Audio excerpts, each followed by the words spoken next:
चलना फिरना, उठना बैठना, खाना पीना, है ना, हंसना रोना, ये सब क्या है? क्रिया होती है।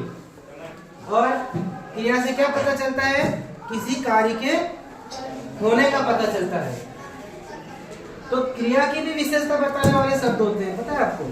तो उनको हम क्रिया विशेषण कहते हैं। क्रिया की विशेषता बताने वाले शब्द क्रिया विशेषण कहलाते हैं। जैसे वह तेज दौड़ता है, तो यहाँ पर ये है क्रिया और ये है विशेषण इसका। दौड़ना क्या है? क्रिया। लेकिन कैसा दौड़ता है वो? तेज। तो क्रिया की विशेषता हुई ना कि धीरे दौड़ता है। धीरे भी दौड़ेगा, अगर धीरे दिखाएगा वह धीरे दौड़ता है, तो भी क्रिया की विशेषता किसने होता है? धीरे शब्द ने। वैसे ही ये वे उधर गए हैं, किधर गए हैं? उधर, दिशा बता रहा है इसमें। तो यहाँ पर गए किधर है? वो उधर गए हैं, तो जाने की विशेषता बताई है उधर। इसीलिए क्या है? क्रियाओं के विशेषण के शब्द। अब इसी प्रकार हम क्रिया की प्रकार समझते हैं अगले पेज में। क्रिया विशेषण 4 प्रकार के होते हैं। कितने प्रकार के? 4। कालवाचक, स्थानवाचक, रीतिवाचक और परिमाणवाचक। इन चारों को हम एक एक करके समझते हैं अभी। पहला, कालवाचक क्रिया विशेषण।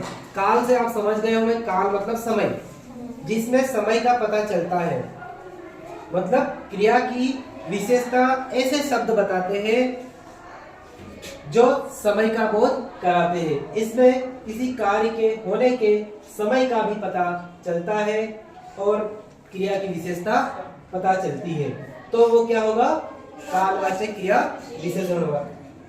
जैसे श्याम कल जाएगा, ये क्रिया हुई जाएगा, है ना? और इसकी क्या विशेषता है? कल जाएगा वो। तो कल मतलब ये क्या होता है? भविष्य। तो भविष्य क्या है? भविष्य काल हुआ ना। उसके बाद अगला है, हम 2 घंटे से यहाँ बैठे हैं। कब से बैठे हैं? 2 घंटे से। तो यहाँ पे भी क्रिया की विशेषता बताई। विद्यालय प्रातः 10 बजे से शुरू होता है। इस प्रकार से ये क्या हुआ? क्रिया विशेषण। अगला कालवाचक क्रिया विशेषण। स्थान या दिशावाचक। इसमें किसी क्रिया में ऐसा पता चलता है कि वह किसी स्थान पर हो रही है या किसी दिशा में हो रही है। तो जिस शब्द से क्रिया के होने के स्थान या दिशा का पता चलता है वह स्थानवाचक या दिशावाचक क्रिया विशेषण कहलाते हैं। तो जैसे ये है, ये दिशा बता रहा है, वहां। वहां मतलब क्या बताया? दिशा बताई। वहां जाओ, तुम वहां जाओ। वे कहाँ रहते हैं? कहाँ मतलब ये भी एक प्रकार की दिशा, ये स्थान के बारे में बता रहे हैं। फिर तुम उधर मत जाओ, ये दिशा। वे इधर आए हैं। ऐसे शब्द क्या बताते हैं? यह दिशा का पता चलता है, वो स्थान या दिशावाचक क्रिया विशेषण कहलाते हैं। बताओ एक कोई उदाहरण आप। करिश्मा, एक उदाहरण बताओ।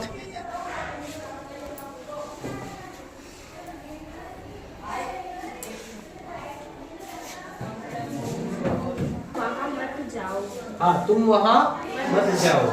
ठीक है। अगला, रीतिवाचक क्रिया विशेषण। ये थोड़ा सा आपको कठिन लग रहा हो। रीति का अर्थ होता है ढंग, तरीका। तो जिन शब्दों से क्रिया के होने में रीति या ढंग का पता चलता है, रीतिवाचक क्रिया विशेषण कहलाता है। जैसे चलना, ये क्रिया है और ये कैसे चल रहा है? वो धीरे धीरे चल रहा है। तो ये धीरे धीरे चलना क्या है? तरीका है उसका। फिर कह रहा है, कहना। कहना क्या है? क्रिया है। लेकिन वो कैसे कह रहा है? रोते रोते। तो ये क्या हुआ?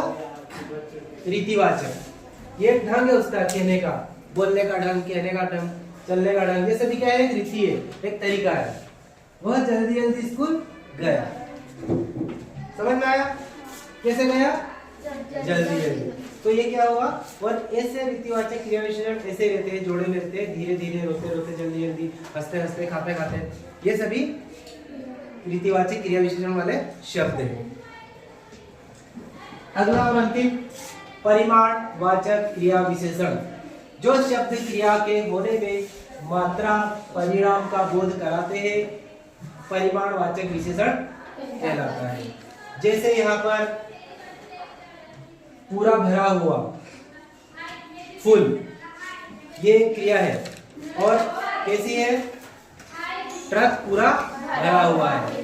तो क्रिया की क्या विशेषता हुई? ये शब्द क्या हुआ? परिमाण। परिमाण मतलब वजन हो सकता है, लंबाई हो सकती है, या फिर लीटर हो सकता है, कोई भी एक मात्रा। फिर वह बहुत खाता है, बहुत ज्यादा खाता है, मतलब ये भी क्या हुआ? परिमाण हुआ।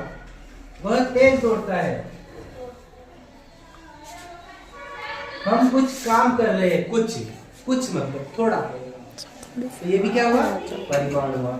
इसलिए ये क्रिया विशेषण में और 4 प्रकार है, उनको ध्यान से आप समझ लेना, ठीक है।